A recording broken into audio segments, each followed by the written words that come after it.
আসসালামু আলাইকুম এভরিওয়ান। আশা করছি আপনারা সবাই ভালো আছেন। আলহামদুলিল্লাহ, আল্লাহর রহমতে আমিও ভালো আছি। আপনাদের সবাইকে স্বাগতম জানাচ্ছি আমার আজকের ভিডিওটিতে। আজকে চলে আসলাম আপনাদের সাথে একটা ব্লগ ভিডিও নিয়ে। আজকে পুরো দিনের ভিডিওটা আপনাদের সাথে শেয়ার করছি। দেখতেই পাচ্ছেন এখানে আমার ছেলেটা একা একা সিঁড়ি বেয়ে উঠছে।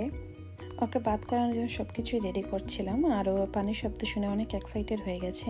তাই ও নিজে নিজেই সিঁড়ি বেয়ে উপরে চলে এসেছে বাথরুমে যাওয়ার জন্য। তাই আজকে একটি সেফটি কিট লাগানো হবে ওর সেফটির জন্য। আস্তে আস্তে অনেক কিছু শিখছে। ক্রলিং করা তো শিখেই গেছে, আর এখন একটু দাঁড়ানোও শিখেছে। আশেপাশে নতুন কিছু দেখতে পেলে ওকে একদম সরানো যায় না। এই সেফটি কিটটা লাগানোর সময় পুরোটা সময় ও পাশে ছিল, একদম সরানো যায়নি, আর সব কিছুতে টানটানি করছিল। আসলে এই এইজটাতেই বাচ্চারা এরকম একটু চঞ্চল হয়েই থাকে। ভালোই লাগে ওর সাথে ছোটাছুটি করে, এভাবেই আমার দিন কেটে যায়। 10 to 15 মিনিটসের ভেতরে খুব সহজেই গেটটা লাগানো হয়ে গেছে। এখানে কোনো ড্রিল মেশিন লাগেনি, এটা ফিটেড গেট, এজন্যই এত সহজে এটা লাগানো যায়। এখন চলে আসলাম আমি আমার কিচেনে। আজকে ইফতারে আমি এই চিকেন উইংসগুলোকে গ্রিল করব। এই চিকেনের উইংসগুলো আমি আগুনে একটু পুড়িয়ে নিয়েছিলাম, যাতে এখানে যদি কোনো লোম থাকে তা চলে যাবে। এগুলোকে আমি ভালো করে ধুয়ে পরিষ্কার করে নিয়েছি। এখন আস্তে আস্তে আমি সব ধরনের মশলা এতে দিয়ে দেব। আর আমি এই ভিডিওটি আগের দিন রাতে করে রেখেছিলাম। আগে থেকে ম্যারিনেট করে রাখলে মশলাগুলো ভালো করে চিকেনের সাথে মিক্স হয়ে যায়। আর এত সময় যদি হাতে না থাকে তাহলে 2 থেকে 3 ঘন্টা যদি ম্যারিনেট করে রাখা যায়, চিকেনটা খেতে অনেক ভালো লাগে। আমি চিকেনে পরিমাণ মতো লবণ দিয়ে দিয়েছি, আর দিয়ে দিয়েছি হলুদ, মরিচ আর ধনের গুঁড়ো পরিমাণ মতো। অল্প পরিমাণে দিয়ে দিলাম 5 ফোড়ন আর ব্ল্যাক পেপার। এখন আমি চিকেনগুলোতে একটু তেল দিয়ে দেব, আর দিয়ে দিচ্ছি লেবুর রস, আর দিয়ে দিচ্ছি 2 চামচ চিলি ফ্লেক্স। এখন চিকেনের সাথে মশলাগুলোকে খুব ভালো করে মিক্স করে নেব। আমি এখানে দিয়ে দিচ্ছি আদা রসুনের বাটা পরিমাণ মতো। তারপর খুব ভালো করে মিক্স করে ফ্রিজে রেখে দেবো ম্যারিনেটের জন্য। আজকে আমি লাজানিয়া বানাবো, তাই এখানে পেঁয়াজ কুচি ভালো করে বেজে নিচ্ছি কিমার জন্য। এখানে আমি কিমা রান্না করব। রমজান মাস আসলেই আল্লাহর রহমতের একটা মাস। তো আমরা এই রমজান মাসে বেশি করে ইবাদতই করব।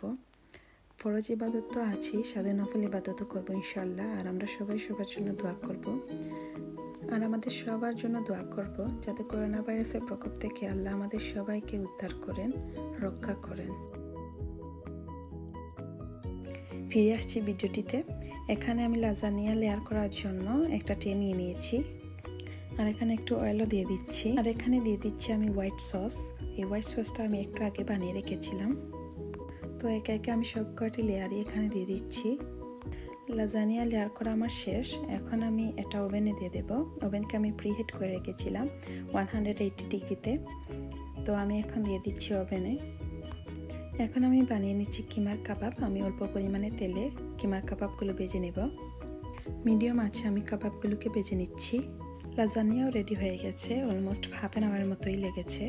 এখন আমি চিকেন উইংসগুলোকে ফ্রিজ থেকে বের করে আবারও ভালো করে মিশিয়ে নিচ্ছি। চিকেন উইংসগুলোকে গ্রিল করার জন্য আমি ওভেনে দিয়ে দেব। ওভেনটাকে আমি প্রিহিট করে রেখেছিলাম 200 ডিগ্রি দিয়ে। আর আজকে বানিয়ে নিচ্ছি ম্যাঙ্গো লাসি। ম্যাঙ্গো লাসির জন্য এখানে আমি দিয়ে দিচ্ছি টক দই। দই দেওয়া হয়ে গেলে আমি এখানে দিয়ে দিচ্ছি ম্যাঙ্গো স্লাইস। আমি এই ক্যানের ম্যাঙ্গো স্লাইস আজকে ইউজ করছি। দিয়ে দিচ্ছি চিনি পরিমাণ মতো, আর দিয়ে দিলাম ফুল ক্রিম মিল্ক। এখন আমি ভালো করে ব্লেন্ড করে নিচ্ছি ব্লেন্ডারের সাহায্যে। ইফতারের সময় এই ম্যাঙ্গো লাসিটা খেতে অনেক ভালো লাগে, অনেক হেলদি এই ড্রিঙ্কটা। কোনো ধরনের কষ্ট ছাড়াই খুব অল্প সময়ে এই ড্রিঙ্কটা তৈরি করা যায়, খেতেও কিন্তু অনেক ভালো লাগে। আমি একটু ওভেনে চিকেনগুলোকে চেক করে নিচ্ছি। দেখতেই পাচ্ছেন খুব সুন্দর একটা কালার এসেছে, আর খুব ভালো একটা স্মেলও এসেছে। আমি একটি প্যানে তেল গরম করে পেঁয়াজি করে নিচ্ছি। ছোটোবেলা থেকে আমার প্রিয় ছিল পেঁয়াজি, আমি খুব পছন্দ করি পেঁয়াজি। আর সবসময় আমি পেঁয়াজি খেতাম, বা সব থেকে কিনেও খেতাম। মনে আছে এখনও কলেজে যাওয়ার পথে কলেজের গাড়িতে বসে আমরা সব ফ্রেন্ডরা পেঁয়াজি খেতাম। চাচাকে পেঁয়াজি কেনার জন্য পাঠাতাম, তারপর গাড়িতে বসে শুকনো মরিচ আর পেঁয়াজ দিয়ে পেঁয়াজি খেতাম। খুব মিস করি সেই দিনগুলি। ফ্রেন্ডদেরকেও খুব মিস করি, সবার সাথে দেখা করা হয় না। আর এক একজন তো এক এক জায়গায় ছড়িয়ে ছিটিয়ে আছি। তো ফোনে মাঝে মধ্যে কথা হয়, সবার সাথেই টাচে থাকার চেষ্টা করি। আমার এই চ্যানেলটি সাবস্ক্রাইব করে যারা পাশে রয়েছেন তাদের সবাইকে অন্তঃস্থল থেকে জানাচ্ছি ধন্যবাদ।